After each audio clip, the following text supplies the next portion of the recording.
गणानां त्वा गणपतिगुं हवामहे कविं कवीनामुपमश्रवस्तमम् ज्येष्ठराजं ब्रह्मणां ब्रह्मणस्पत आनस्वन्वन्नोतिभिः सीदसादनम् ॐ महागणाधिपतये नमः। अस्य श्रीरुद्राध्याय प्रश्नमहामन्त्रस्य अघोर ऋषिः अनुष्टुप्छन्दः संकर्षणमूर्तिस्वरूपो योऽसावादित्यः परमपुरुषः स एष रुद्रो देवता। नमः शिवायेति बीजम् शिवतरायेति शक्तिः महादेवायेति कीलकम् श्रीसाम्ब सदाशिव प्रसाद सिद्ध्यर्थे जपे विनियोगः।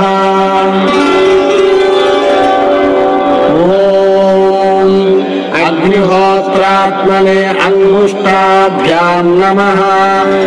ॐ दशपूर्णमासात्मने तर्जनीभ्यां नमः।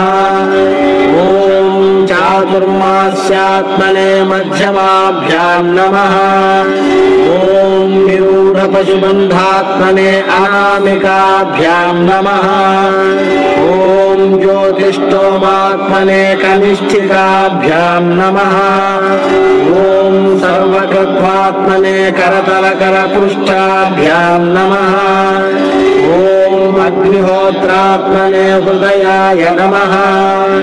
ॐ दर्शपूर्णमासात्मने शिरसे स्वाहा। ॐ चातुर्मास्यात्मने शिखायै वषट्। ॐ निरूढपशुबन्धात्मने कवचाय हुम्।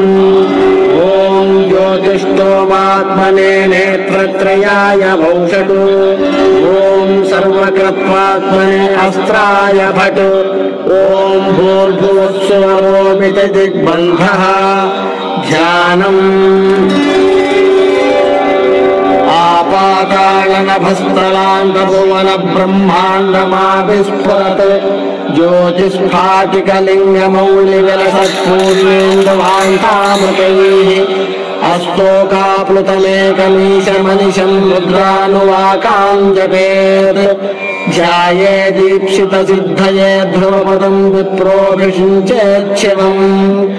ब्रह्माण्डव्याप्तदेहाभसितहिमरुचा भासमाना भुजङ्गैः कण्ठे कालाः कपर्दा कलितशशिकलाश्चण्डकोदण्डहस्ताः स्वेच्छारुद्राक्षमालासुललितवपुषः शाम्भवा मूर्तिभेदाः। रुद्राः श्रीरुद्रसूक्तप्रकटितविभवानः प्रयच्छन्तु सौख्यम्। च मे मयश्च मे प्रियञ्च मे नुकामश्च मे कामश्च मे सोमनसश्च मे भद्रञ्च मे श्रेयश्च मे वश्यश्च मे यशश्च मे भगश्च मे द्रविणञ्च मे यन्ता च मे धत्ता च मे क्षेमश्च मे धृतिश्च मे विश्वञ्च मे महश्च मे संविच्च मे ज्ञात्रञ्च मे सूश्च मे प्रसूश्च मे क्षीरञ्च मे लयश्च महतञ्च मे मृतञ्च मे यक्ष्मञ्च मे नामयच्च मे जीवातुश्च मे दीर्घायुष्मञ्च मे नमित्रञ्च मे भयञ्च मे सुखं च मे शयनञ्च मे सुखा च मे सुधिरञ्च मे। ॐ शान्तिः शान्तिः शान्तिः। ॐ भगवते रुद्राय नमस्ते रुद्रमन्यव उतोर इषवे नमः। नमस्ते अस्तु धन्वने बाहुभ्यामुत ते नमः। या तंसि शिवतमा शिवं बभूवते धनुः।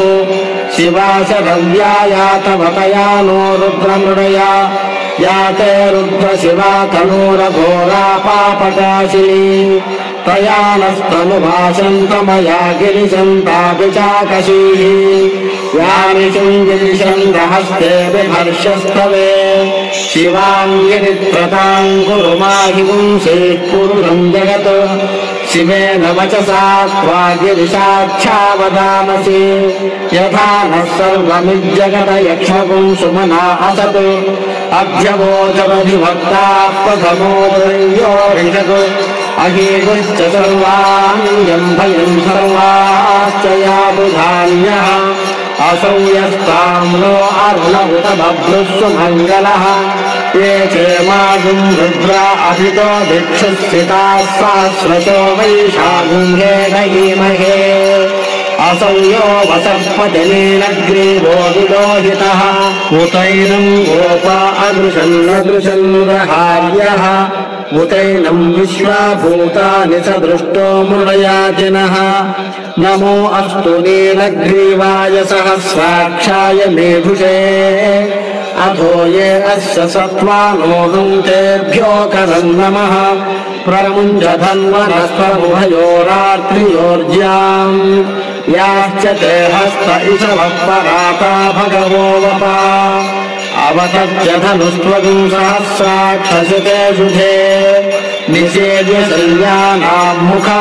शिवो नः सुमना भवा विद्यं धनुः कपर्दिनो विशल्यो बाणवागुम्भुता अनेशन्नस्येषव आहुरस्य निषङ्गतिः याते हेतिर्मीधुष्टमहस्ते बभूव ते धनुः तयास्मान् विश्वतस्त्वमयक्ष्मजा परिभुजा नमस्ते अस्त्वायुधाय नादताय दुष्णवे उभाभ्यामुत ते नमो बाहुभ्यां तव धन्वने परिजेधन्वनो हेतिरस्मान् वृणस्तु विश्वतः अधो ययुषुधिस्तभारे अस्मन्निधेहितम्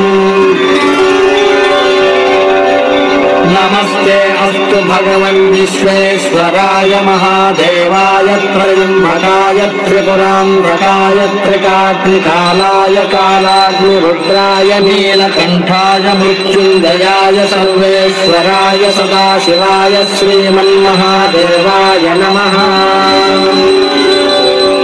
नमो हिरण्यबाहवे सेनान्ये दिशां च पतये नमो नमो वृक्षेभ्यो हरिकेशेभ्यः पशूनां पतये नमो नमः स्रष्टुञ्जराय कृषीमते पथीनां पतये नमो नमो बभ्रुषाय विव्याघ्नेन्नानां पतये नमो नमो हरिकेशायोपवीतिने पुष्टानां पतये नमो नमो भवस्य हेत्यै जगतां पतये नमो नमो रुद्राय तथा विनेक्षेत्राणां पतये नमो नमः सूताय हंसाय वनानां पतये नमो नमो रोहिताय पतये वृक्षाणां पतये नमो नमो मन्त्रिणे वाणिजाय कक्षाणां पतये नमो नमो भुवन्तये वारिणस्कृताय औषधीनां पतये नमो नमः उच्चैर्घोषाय क्रन्दयते पत्तीनां पतये नमो नमः कृत्स्नभीताय धावते सत्त्वनां पतये नमः नमः सहमानाय निव्याधिन आव्याधिनीनां पतये नमो नमः ककुभाय निषङ्गिणे स्तेनानां पतये नमो नमो निषङ्गिणञ्च जमते तस्कराणां पतये नमो नमो वञ्चते परिवञ्चते स्थायूनां पतये नमो नमो निचेरवे परिचरायारण्यानां पतये नमो नमः सुकाविभ्यो जिघागुंसभ्यो मुष्णतां पतये नमो नमो मध्यो नक्तञ्चरभ्य प्रकुण्डानां पतये नमो नमः उष्णीषिणे गिरिचराय कुलुञ्चानां पतये नमो नमः इषमभ्यो